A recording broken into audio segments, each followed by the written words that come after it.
Hello, and welcome to the Project Good podcast. I'm your host, Anne-Marie Hilton. Project Good is a social impact podcast interviewing experts and advocates about the pressing problems that we face globally and hearing how they suggest we move forward in the future. The Project Good podcast is brought to you by Project Good Work. The goal of this podcast is to inspire people and organizations to develop a mindset that can move others to positive action regarding the complex social issues facing people on the planet. For May, we are focusing on mental health and the importance of self-care. Today, I have the pleasure of interviewing Adonica Shaw, wellness app developer, author, founder of Surrender Circle, the Self-Care Saturday podcast, where she interviews leading wellness experts about self-care and creating balance in the mind, body, and soul.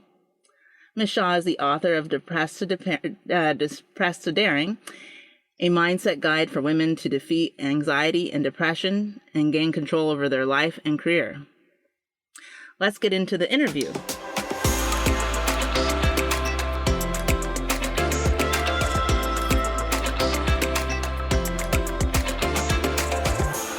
First, let me introduce our guest, Adonica Shaw, author, founder of Surrender Circle and the Self-Care Saturday podcast, where she interviews leading wellness experts about self-care. Ms. Shaw's organization, called Surrender Circle, creates solutions for women to improve their mental health and wellness outcomes. In addition to being an author, founder, and podcaster, she is the creator of the Self-Care Everyday Bookstore, which is an online bookstore launched in 2020 during the pandemic, specializing in providing books to help you with your mental health and self-care.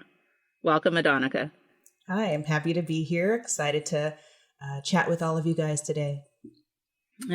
Yes, thank you so much for your time. So before we get into the questions, one of the things that I wanted to know is, why did you decide to take this deep dive into mental health and self-care? Well, for me, honestly, personal life experience,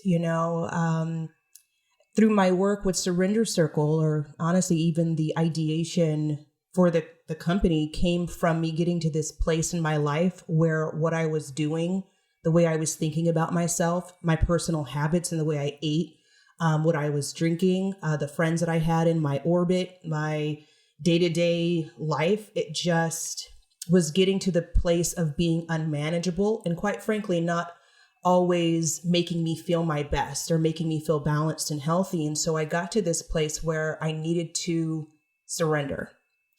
And for me, I know that surrender has, a bit of a religious connotation, but in the sense of, you get to the place where you've run out of options that you would probably promote or try to do yourself. And you hand over this responsibility of trying to know it all, do it all by yourself to a greater community, to a greater force beyond yourself. And so sometimes that's you giving it to God. Other times it's creating and building a community of people who are like-minded. And so your problem is shared, and there's other people that are interested, invested in helping you to thrive and survive. And so for me, again, it really came out of this need to surrender. And once I was able to do that, then to be a guide and to help others through this process. By no means is it easy. I'm a Black woman. I'm a Black woman millennial, single mother of 3. And so I know that there weren't a lot of guides that looked like me and had similar life experiences. And so I was like, well, even if I'm out here alone, I know I've learned enough and I've experienced enough and worked with enough people for the information to still be useful. And so that's where I really came to in my journey. And that's why this was birthed during the pandemic and will continue on even beyond the pandemic. Oh, fantastic. It's hard. Most people, I guess they want to stay hidden about any of their mental health issues. It's I guess people get embarrassed or sometimes scared, because it's scary to admit that you have a problem. So that's, so I give you a pat on the back for being able to step forward. Yeah. I think what's interesting is, mental health, I know it seems really buzzy right now because of the pandemic, but it is still largely stigmatized. I think for me, the people that I looked to as positive examples are like people like Tony Robbins or not so much Abraham Hicks, but people that are motivational speakers that talk about where they started. You know, Mel Robbins, if you listen to a lot of her earlier work and her TED Talk, I think it's on the 5-second rule. They talk a lot about where they started in this deep depressive state and how they were able to transform their lives. And so even when I came forward, I thought to myself, like, yes, this is largely stigmatized, but there are real life living examples of people who have bought themselves out of this. And if they didn't take the reins of what happened to them and share that information, they wouldn't be the Tony Robbins or the Mel Robbins, right? They would still be people that are hiding that truth. And so by them walking in their light, I saw it as a way for me to think or to reframe what it would mean to come forward about this. And through that, I think it just made it a lot easier to become very vocal and to bring other people through this road with me. Fantastic. One of the things too, before I'm gonna just, I think a lot of people are seeing that we have a mental health crisis, but I don't know if people know the statistics. So I'm just gonna go through a few statistics before we get to the first question.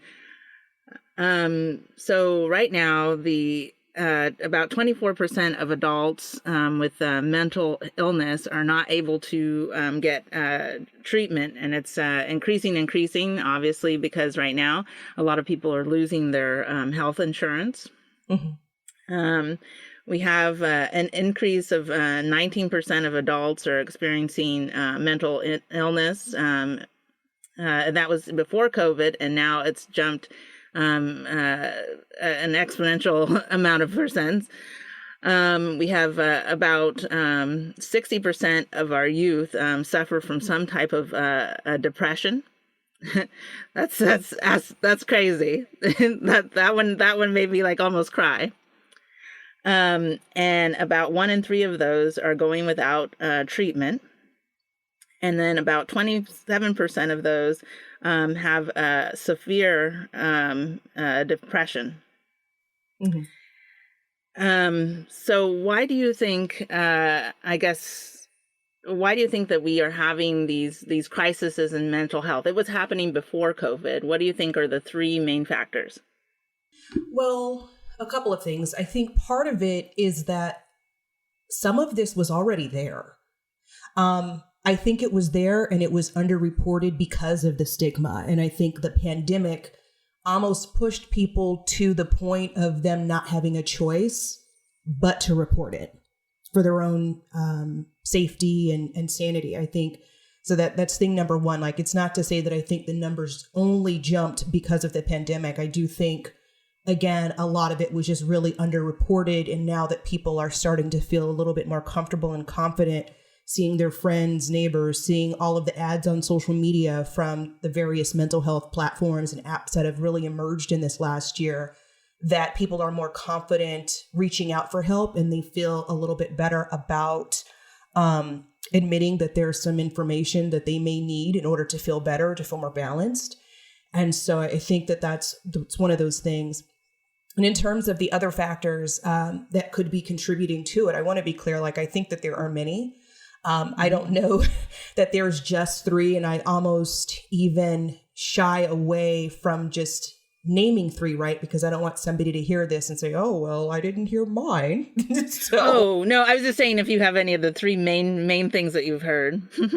I know there's tons. Anybody could have a bunch of different issues. But I would say it could be financial concerns, health problems, having issues with family or loved ones, domestic violence, increase of substance abuse, social disadvantages. So perhaps not having the ability to work from home and not having childcare if you're a single parent or don't have somebody that can help you.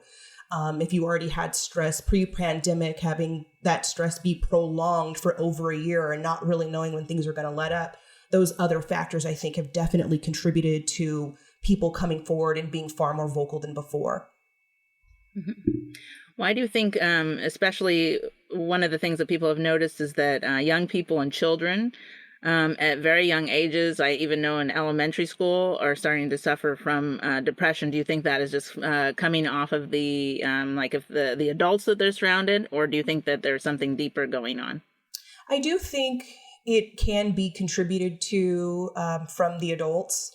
And I want to be clear here that I'm not saying that the adults are the ones causing the mental health concerns, but what could be happening is that those parents are struggling to reconcile their own beliefs around their own mental health. And if they're not able to manage them correctly, it could result in behaviors that are trickling down to the children that are making it hard for the kids to cope or find balance.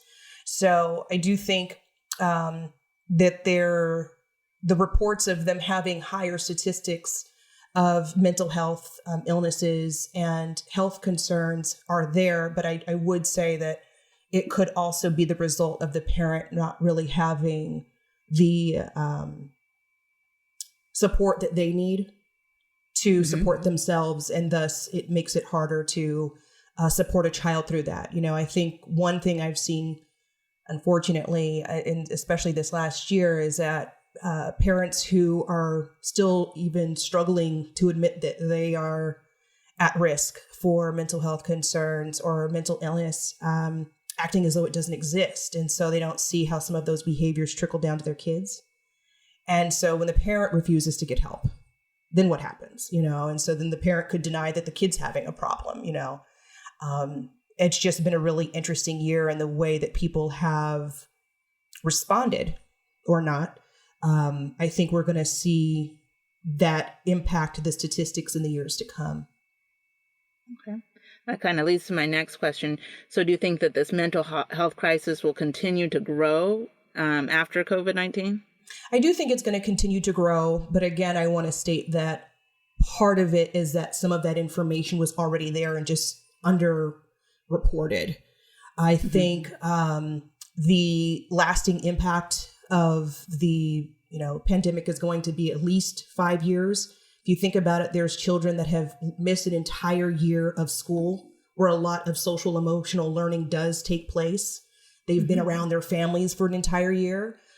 They haven't had access to some of the school counselors. They may not have had access to a coach or a community member that might have really looked out for them. And so even with the children alone, in these next few years where they have potentially lost a year of emotional support that perhaps they don't get from friends and family, I think you're going to see those numbers go up because, as time goes on, we're going to get a clearer picture of what has happened and how it has impacted the kids. But honestly, until they go back to school for some of the assessments or we start to see families come forward with that information in the years to come, once it catches up to them, either through their behavior, changes in academic standing, where it's kind of obvious, like, man, where did this start? Oh, it started, back in 2020, 2019, Yeah. I think until we get that information, it's going to be hard to put a finger on it. But I would say at least for the next 5 years, right? Because when you remove an entire year of that type of development from children, it's going to have a lasting impact. And not just for them, for adults too.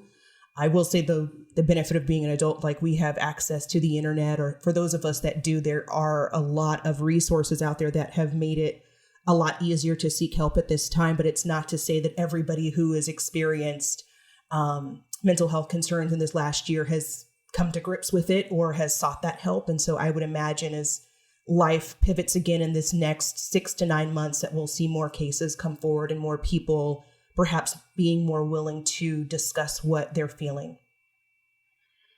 Yes. And then one of the things that is always brought up is that it's always ironic that we are so connected, but we are seeing like the most disconnection that we've had. And I guess now that, not everyone, but I don't know what the percentage is, but a good amount of people are doing the work from home. And so that means, we're going to have less and less human connection. So do you think that the technology and with the pandemic and everything is just going to, like, we're creating like essentially a time bomb? Yeah, I don't know. I don't think it's a time bomb, but I do think it may require social media to change a little bit. And what do I mean by that? So I want to say it was a few weeks back, or maybe it was early March. Instagram, something happened over at Instagram, and I think they were testing out some change to the platform where they wouldn't be disclosing the exact number of likes. Like, I think for like a 24-hour time period or something like that, it just said like a lead name, and it was like such and such and others. Like, it didn't assign a number to it. And it's funny because people were outraged, like, how dare they take away the likes? But like, how dare they do that? Which I understand, but I do think that the long-term impact of people being able to get online and seek and get instant validation or not, may have a long-term impact on the way people perceive themselves and what they would do or think or act or eat or dress like or whatever that may not be built on their own personal preferences. It could be developed by, the land of social media. And so while I think that can be beneficial in a sense, I do think that with the pandemic and the way people have been looking to each other to see what people are still doing and seeing that some of their friends came out of the pandemic with a brand new business, a brand new life, transformed body, brand new car, and all of this stuff that's been thrown up on social media. And then to have to reconcile why they do or don't have those things, I think can be detrimental. So my hope is that tech companies will take a look at that and to consider long-term if some of these filters or some of these features make the most sense for the society as a whole right now, because, it's not just the United States that's going through this mental health crisis, it's global. And so at a certain point, I would like to see that some of the companies that have the ability to impact or influence change in that area, particularly as it relates to how people see themselves, that they take a look at that data as it comes out in the following years. Yes, I've heard before, like, I forget what it technically is called, but the likes and everything like that, people, what's that? It's a natural occurring, like endorphin in your mind. I forget what it is, what it's called at this moment. But yeah, that like it like makes you feel like it's like almost like a runner's high. Yeah, absolutely. Yeah. And I think that that's fine, but I think at the same time, it's one thing if you get that runner's high because you actually worked out, trained for a race, finished the finish line, and you physically accomplished something, but it's different if it's artificial. And with social media, I do think it creates that it's an artificial benefit that's not really based on a life experience, other than you put up a picture and people that are on your feed liked it. There's no life experiences that could have been developed, I would say. And it's not to say you didn't do a photo shoot and raise the money for the photo shoot, and that's why you've got good pictures, you've got a great message. Like, all of that stuff is still valid. But your brain doesn't know the difference. And so I would say, at least with a runner's high, it's anchored in an actual experience where you worked towards something, versus social media, you just getting the benefit of it and it not being anchored in something that you might have worked for over time. Yes. One of the things that people always say, like when you're having, when anybody's having like you're depressed or down, I think a common saying is everybody's always says to you, stay positive. And so even if it could be something that, that you probably should be like really grieving over, do you think that staying positive is the answer to staying mentally fit? No. I will say it's one answer, but honestly, it's not the only one. For me, I think it's allowing yourself to experiencing those contrasting experiences, right? Taking the data that you gain from them and then allowing those things to work towards your overall balance, not only isolating the good stuff and saying, I have the good stuff, so that's the only reason to be happy. I actually read this article on Very Well Mind sometime in February, where they kind of outlined the harsh truth around toxic positivity. And I thought that the content of that article was just extremely well written, because it talks about forcing yourself to be happy all the time and how that's actually harmful because instead of being able to share, an authentic emotion or gain support from other people, you end up putting yourself in this position where nobody knows that there's a problem. And so even if you feel a certain way, you're preventing yourself from getting validation from that very real experience. And so there's that. The other thing that it does is that it can cause guilt. And so it kind of sends this message to you that if you don't feel positive, even in the face of tragedy, that somehow you're doing something wrong. You do need to be able to experience those contrasting emotions. And then lastly, I don't know if people who've experienced this, but I will say sometimes when I was going through this phase of like positive vibes all the time, like high vibes only, when people were telling me real, honest stories about themselves and really needing that help and that support, if I'm standing here being like, just be happy, just keep swimming, not only am I preventing myself to have that human connection with them, but I'm not even allowing them to feel validated and emotionally supported in that moment. And so it's funny, sometimes these things we put on ourselves, like I have to be positive, it does end up impacting the people around you who may see you as this positive light, right? And not knowing that you're just positive all the time. And they come to you and they're really genuinely looking for support. And then because you've blocked yourself off to perhaps feeling different emotions or allowing yourself to be changed by other people's stories or motivated by them, that you're not showing up as authentically in that moment as you could. And so I like that people can use positivity to be mentally fit, but I think that there's a way to do it, which also includes being authentic. And so even if you're not positive, that's fine too. And just allowing yourself to go with the flow and go with the ebb and the flow of what you're feeling in that moment and allow it to transform you. Yes. Yeah. I always, I always have mixed feelings about positivity, but I don't want to be, I don't know if you remember or know the cartoon Daria. You don't have to be a Daria. Yeah, I remember Daria. A Daria, but sometimes in life you do have to grieve. The other thing I wanted to talk about, and this is something that you had mentioned in your book, and this is another solution that a lot of people always lean on.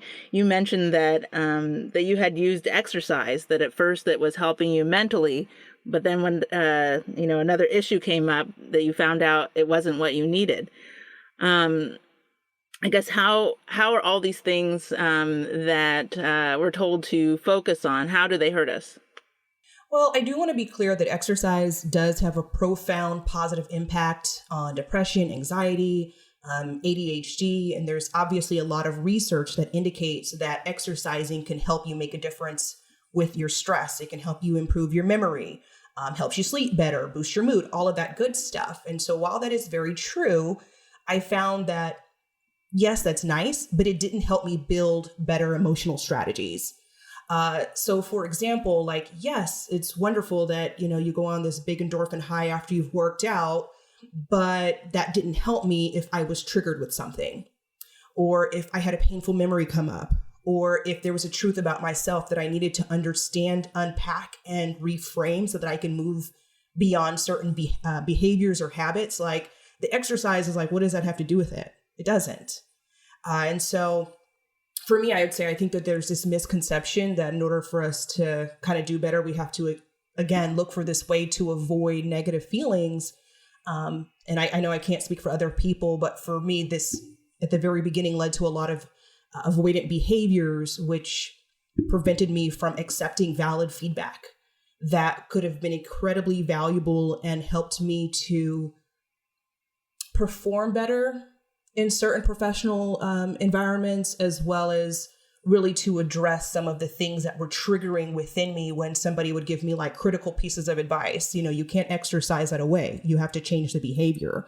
And so being able to sit with it and talk to a counselor about it or go to therapy, whatever it's going to be for you, was the key to really transforming my life. The exercise was wonderful, but it didn't do what I needed it to do to help me transform as a person.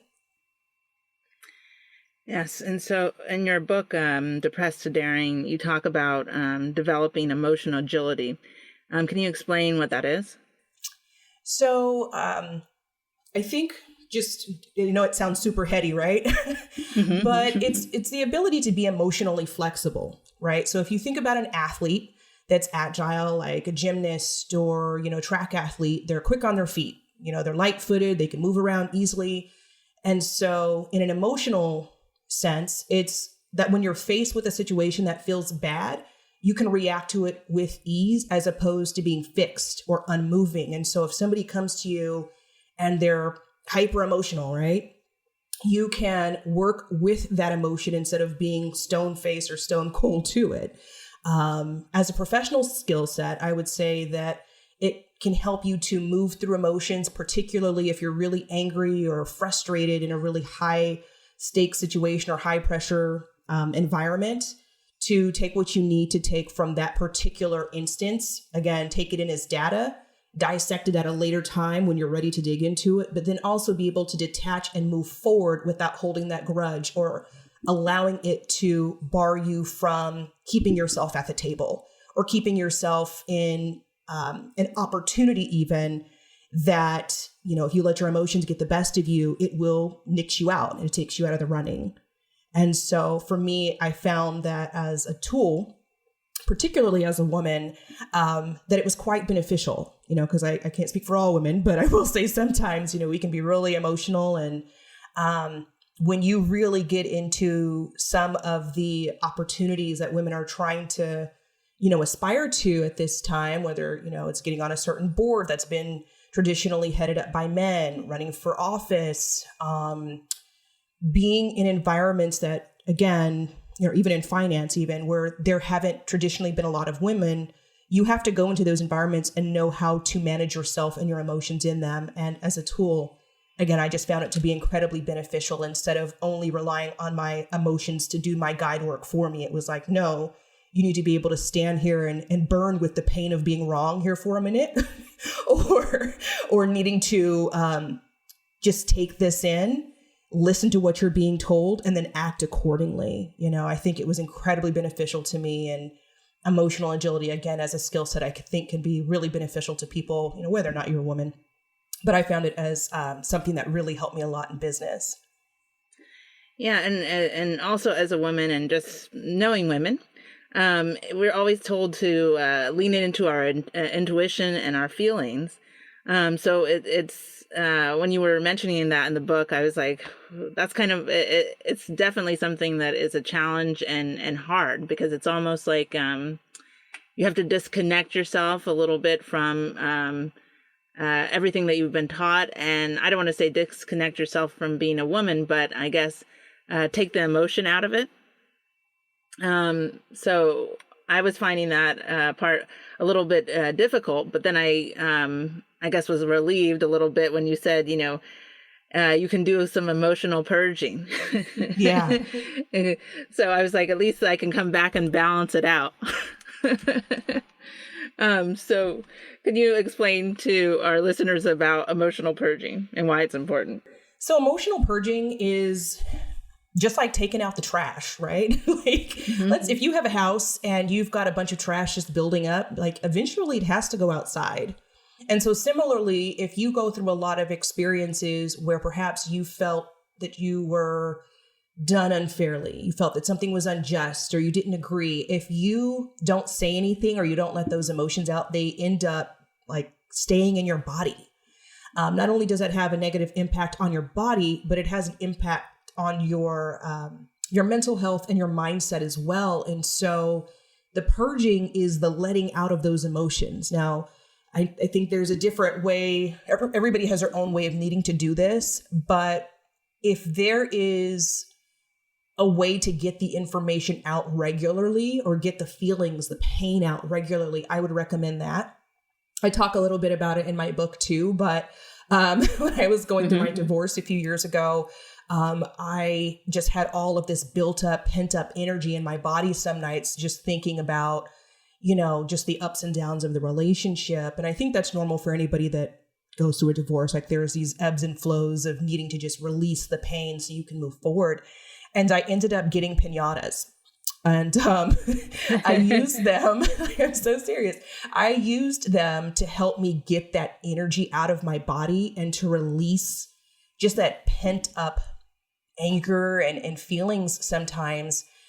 Because if I didn't, I would be up fidgeting in the middle of the night. There's only so many times you can clean your whole house at 2 a.m. Like eventually it's just clean. So the purging of it, going to counseling, talking to friends, and then just doing other things with my entire body and showing up in those moments of just feeling hard on myself or worthless or whatever it was, that I could give myself a way to get that anger and that pain and that anxiety out of me. Now, one of the things you mentioned is therapy. What would you suggest are the top things that somebody should look for in a therapist? I know this is something that you mentioned in your book. Yeah, so I know that there's a lot of just cut and dry information. You need to find out, where they're located. You need to find out what their specialty is, how much they charge. I think obviously those are your must-haves on any therapy list. Or honestly, if you were looking for a professional with any type of service background, like there's some basics, right? But I do think that depending upon what it is that you're trying to unpack, you can be more strategic. And so, for example, one thing that I saw come out a lot last year, particularly with, people of color, was this idea that perhaps you can look for a therapist if you're trying to unpack racial trauma or microaggressions at work. Perhaps you find a Black therapist or a therapist that understands where you're coming from, so that you don't feel the need to have to regurgitate your entire traumatic history to somebody every time you walk into an office. It takes you off the hook of having to do that and relive that as you're telling the person. But then when it comes to getting real and honest feedback and even validation, you're speaking to somebody that understands. And so, again, depending upon what it is that you're using the therapy or the counseling sessions for, I would encourage you to see what type of background that person has, and realistically, if they are positioned to uniquely help you. For example, if you're going to a therapist and you are unpacking some trauma, some physical trauma that might have happened to you as a child, perhaps you go to somebody else who either specializes in that, or may have an environment or background that is more in alignment to what your beliefs or cultural beliefs might be around a certain topic. I just think that there's a way to be strategic. Just because you get on the internet and you Google therapist and then the top 5 Google return results come up, that doesn't mean that's your person. I would encourage you, like if you were going on a first date with somebody, do a little bit of research, Google, see what comes up, check the reviews. Seriously. Yes, you want to make sure they're not a serial killer. Yeah. I mean, I hate to make such a loose comparison, but I've seen people do more research on somebody they met on Tinder. It's like, if you're going to entrust this person to help you work through, some really difficult memories and experiences in your life, you want to make sure that you're getting the best fit. And so irrespective of where they come up in those search results, it would behoove you to check out that information and make sure you're not wasting your time and theirs by finding somebody who's more likely to help you from a place of love and compassion and understanding when you walk through those doors. Yes. You definitely, one of the things I've heard is that, you want to be open-minded, but you don't want to be so open-minded that you let somebody let your brain fall out. when you're looking for this, and your brain, is the one thing that you always have with you. People are so stuck on material things and their careers and things like that, but the most important thing is your mind. And you definitely want to make sure that you are giving it the best care possible. So then I wanted to lead then to your wonderful organization and company that you founded, Surrender Circle. I wanted to hear a little bit about how you decided to start that, and the goals of your organization, and then for people who are looking to join, who can join. Yeah, so I get this question kind of a lot. So again, I think, the mission of our company really is to help women improve their mental health and wellness outcomes. Right now, we're just focused on women because honestly, just based on my life experiences and my access to resources, that's who I feel uniquely positioned to help right now. That doesn't mean that won't expand into men or to different people in the future. That's just where we are. But our new product, which is mywingwomen.com, has actually just launched its beta version. So if you check us out online, you will see what it's all about. And simply put, it is a community of professional women who are all interested in wellness and mental health and improving those things. I've talked a little bit about it in other interviews, but I've had a very varied background. I actually started as a weather woman. And after doing weather, I transitioned into doing marketing and public speaking.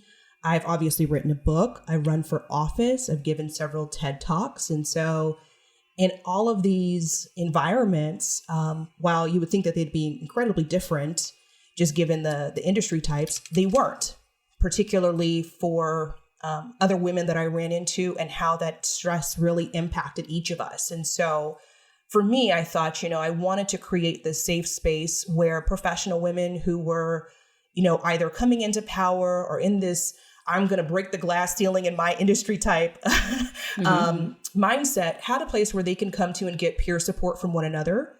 It is a peer-to-peer social wellness platform. So it's totally fine and safe to talk about things that are on your mind that could be causing anxiety, things that could be impacting your reputation or your career. So for example, if you're going through financial hardship and it's impacting your career in some negative way, or it's impacting your mental health in a negative way, this would be the platform to talk about it.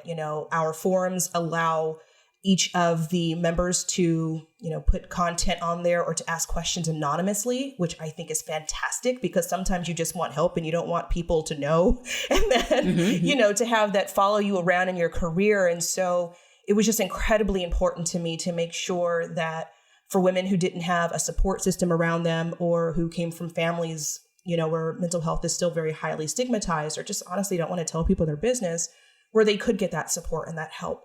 So I would encourage women to check out that platform.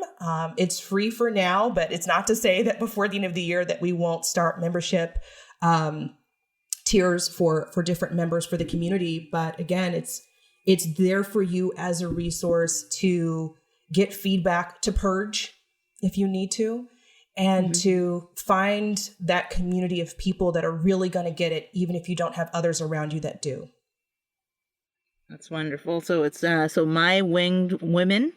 So it's like having like a wingman, but a winged woman. Absolutely. Okay. I love it. Yeah. So what would you say, as I was looking online, one of the things, this is just me, but I like beautiful things. I guess everybody likes beautiful things, but I like things that are quirky, have patterns. And so I found the design of your site very refreshing, and it drew me in. So then it made me want to hear more about what you define self-care, because like I started feeling like I wanted to go to the spa, but I was like, I believe you probably are taking it to the next level. So on Self-Care Everyday .co, for those who are just listening, is our online bookstore.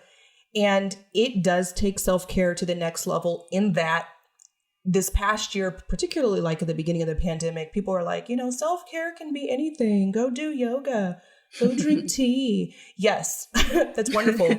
It can be anything, but should it be?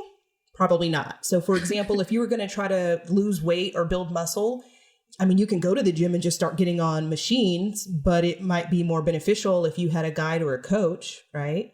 So the bookstore, at the very top there in the navigation panel should be the access to our self-care quiz. And so it's a behavioral assessment that will tell you what area of self-care you should be focused on. And from there, you can use that result to search the site. The site is set up. So if you're looking to improve your physical self-care routine or to get ideas, you can go directly to the physical self-care portion of the website, and the books are already there for you. So you're not trying to figure out, would going to the spa fix this, or is tea the right thing for me? It's a matter of really being strategic about it. And so when I vetted the titles for the book, I mean, there's constantly new titles added to the site. It really was with the mindset of helping women to get more specialized information, because tea and yoga doesn't work for everybody. And again, I wanted to find a solution that people could see themselves reflected in, because if all they heard about on social media was doing yoga and drinking tea, like if that wasn't their thing, I didn't want it to feel like it was something that wasn't for them. I very much wanted it to be very inclusive. So that's the way that the site was developed. That was the thought process behind it. It was very intentional. And yes, it is designed to be very pretty and attractive and appealing, because I wanted women to feel like it was just like any other site. So whether you're there for mental health purposes or there just to kind of get yourself back in order and to start feeling more balanced, I wanted you to feel like you could come there and shop with ease and with dignity, and that you were no different for it. Yes, and I will speak because I took the quiz, and I've taken all those like personality analysis things before, so I was like, okay, I was testing your quiz, and because I was like, let's see, how accurate this quiz is, because I already know things that I have issues with. I've been with myself for let's see, over 3 decades now, so I really know myself.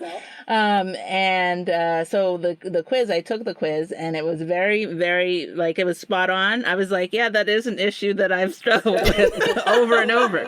So, for everybody out there, I really, really highly suggest you take the quiz, before just jumping in and picking out the books. If you really, want to, help yourself. I definitely found it, very helpful, and it was spot on. Yeah, well, I'm glad you got it. I think it's funny, because I think when we first started circulating it a little earlier last year, people were trying to trick the quiz. I'm like, I built that so you can't get around the real answer. So it's really cool when people come back and they're like, yeah, actually, this is true. And so one thing about the quiz I will say is, at certain times in your life, you need to work on you need to prioritize different areas of your health over others. And so even if you take it, in this month, feel free to go back, 6 months from now, take it again and see if your stressors have changed, and thus your social and self-care routines need to change as well. You know what I mean? So it could just be something to keep in mind if you ever feel like you need some guidance around what you should be doing, or what's more than most likely going to help you to thrive. Yes. And then one of the other things that I thought when I was looking at this, I was like, how did you come up with the idea of just to start a bookstore? Because most people would say if you have, if you're having mental issues, either go see a therapist, talk to family, friends, take a vacation. I guess, why did you come up with the idea of a bookstore? Because, and this is just a me thing, in my period of time of being therapy curious or counseling curious, I didn't want to talk to anybody. I was like, I'm just going to fix this myself. And so then when I would go on Amazon, if you put in self-care, maybe a couple of titles come up, but it gives you this impression that there's not more. You have to be really dedicated to finding out what are all the self-care titles and what are all of the options. And you can be on there for, 12, 13 pages deep trying to find something that resonates with you. And because that was a pain point for me, I'm like, you know what? We're just going to put them all in one area, one website. You don't have to come here and poke around. So even if you get a book that isn't, specific to the area of self-care you're working on, these are all titles that have to do with helping you to improve your overall wellness and health. And so honestly, it arose of my kind of need initially to kind of hide. I'm like, do I really want to go to counseling? I'll just get a book. And then, no, I'm just going to get a book, And so from there, getting to this place of like, well, if I'm not about to be going through 13 pages of Amazon results, I would imagine other people would probably bail on this too. And so again, with my mission to help women to improve their mental health and wellness outcomes, I'm like, how can I make this easier to where they feel like, if they feel icky, even looking up, self-care stuff, like make it easy, make it pretty, make it fun, make it, ooh, I like this. I can get used to this website, That's where it came from, because I'm like, I know if I'm, pretty motivated individual and I'm willing to sit around for 12, 13 pages, that doesn't mean everybody else is. And if I really want to help people help themselves, then I'm like, what is it going to take of me to figure out a better way to do this? And so, it kind of came out of my desire to hide that I needed help, and because it was difficult to find all of this stuff in one place.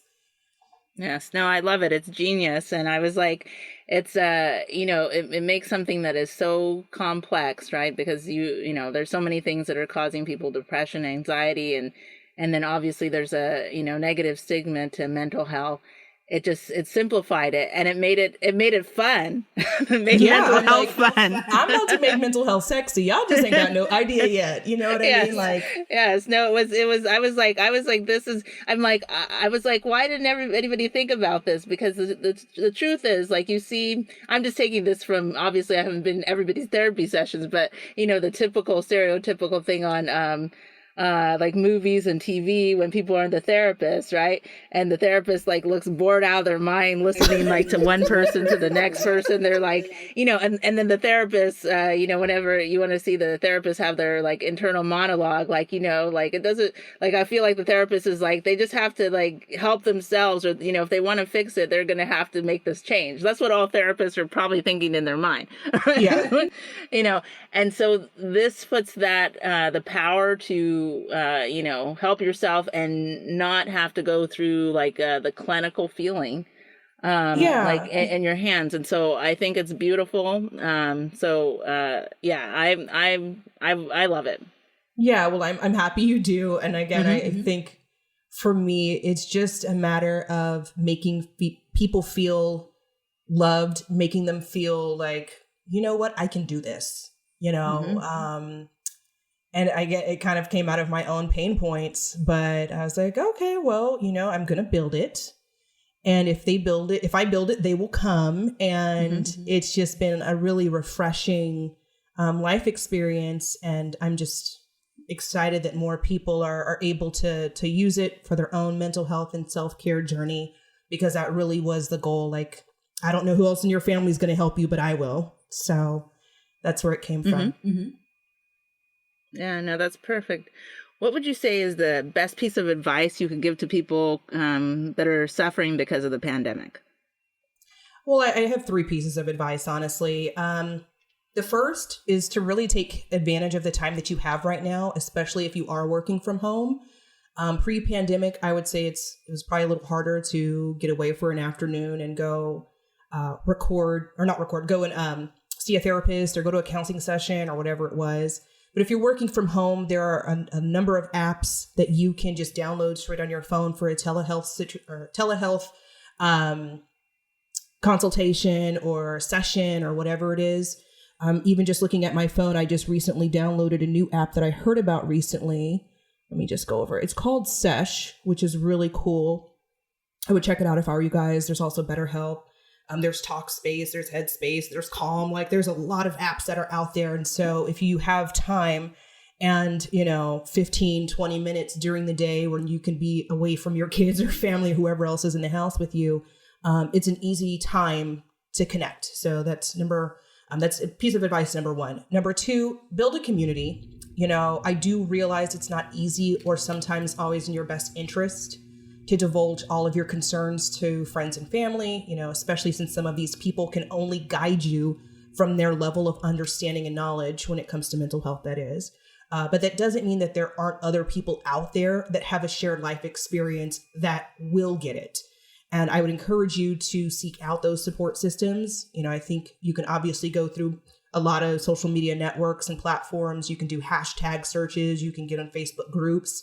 I will say, with Facebook groups, if you're going to use it, make sure you're careful about the types of identifying health information that you're putting on the platform, because that can circulate. But there are ways to build a community. So that's thing number two. And then lastly, and this is a really unique piece of advice, is to save short codes in your phone. So I don't know if you guys are familiar with, or if you've ever used, a text crisis line, but if you know that you are susceptible to feeling depressed or just feeling like you don't have other people to talk to, there are 24/7 text services that you just send a short code. So for example, with crisis text line, you can text home to 741-741, and you get a counselor that will text with you and just talk. And sometimes if you just need to vent or purge or whatever, there's somebody there that's on the phone. And so I would encourage you, if you know that you're susceptible to those types of bouts of depression, or if you experience bouts of mania, or if you are just really in a low spot and don't feel like there's somebody there, when you are feeling, in a better spot or a good mood, I would take the time, see what short codes are available to you in your region, save them in your phone. So that way, when something happens or you find yourself out of control, you've got a fast and easy way to reconcile it. I didn't know much about short codes a couple of years ago, but in this past year, I've had a lot of friends become, crisis counselors at some of these centers, and they've told me about their experiences in terms of going on to volunteer and what made them want to do it. And so just knowing that these things exist and that they're there for all of us, I would say it's definitely a free way to get some level of support if you just don't have any other options. Fantastic to give that advice, and having it right in your phone is always perfect. So what do you think happiness is? Well, honestly, at this stage in my life, I think it's about being accepting of self. I remember in my 20s, I'm like, oh, I'm going to be happy when I've got a castle, $1 million. Wow, you have a mass when I've got my new Mercedes, when I've got the perfect body. And then you get older, and those aren't the things that keep you up at night. The things that keep you up at night are your relationships with others. It's how you feel about yourself. It's how you feel about your body. It's, sometimes it can be, like how much money do you have in the account? But a lot of that, I think, stems from your perspective of yourself. And so for me at this stage, being self-accepted means I'm in a position most times to take myself off the hook when I start feeling like I don't measure up, or I'll never get it right, or nobody's listening, or nobody cares, or I can't believe this is as far as I've come, even though I've been working this hard. And so being in that place of acceptance and being in that loving, compassionate space for myself first and foremost allows me to be uniquely positioned when something comes up that could be triggering, right? And so the happiness is my ability to see myself as imperfect, but perfectly. And with that clear vision that I can do all things, and I can continue to work hard, and I will continue to make progress. And to know that even when things get out of balance, sometimes I love myself and respect myself enough that I can bring it back to that centered place, and I can act from that place again. And so my definition of happiness has certainly changed, but self-acceptance is the one that works for me. Beautiful answer. I think it has been a wonderful time. And I have learned so much, and you have helped me. I know, you didn't know, but you have helped me so much. Let me just tell you, I was suffering because I became a mom during this time for the first time. Oh my gosh. I'm like, I don't want to say I'm so sorry, but I would say that it's a unique experience that only you and however many women that had babies last year are going to ever understand. Yes, the fears that come with that. Yeah, it was, of course you're very excited to, have your first child. But the circumstances obviously were drastically different than what you were planning for. So it was also terrifying because you had to it was you and one other person in the delivery room. And I had no idea what I was doing. And unfortunately, I had a nurse that was just almost just straight out of school. Oh, yeah. Yes. Yeah. So unfortunately, we ended at a C-section because both of us didn't know what we were doing. but I made it. Well, So I'm glad that I was able to help you. And I think the main thing with anybody that's going to hear this is, take care of yourself. You're the only person that is going to advocate for yourself more than anybody else in this world. And so you have to show up for yourself in those times. And if it's putting those safeguards in place, if it's having self-care, if it's knowing that you're going to have a life experience and trying to figure out what it meant or what you felt in the moment and allowing that not to always be so positive and happy, you have to do that, yes. Well, thank you so much for your time, Mm-hmm. and thank you for your insight. And so I know you have a number of different sites. So I'm going to turn that over to you. I know that everybody that's a listener, they can go to surrendercircle.com and they can become a member of Surrender Circle. If they would like to get self-care resources, they can go to selfcareeveryday.co and look up some great books. And then now they can find a wing woman and mywingwoman.com. Are there other resources that we should know about? Those are the three for now. My Wing Women is just in its MVP stage. And so like most other tech companies, you're going to see it evolve over time.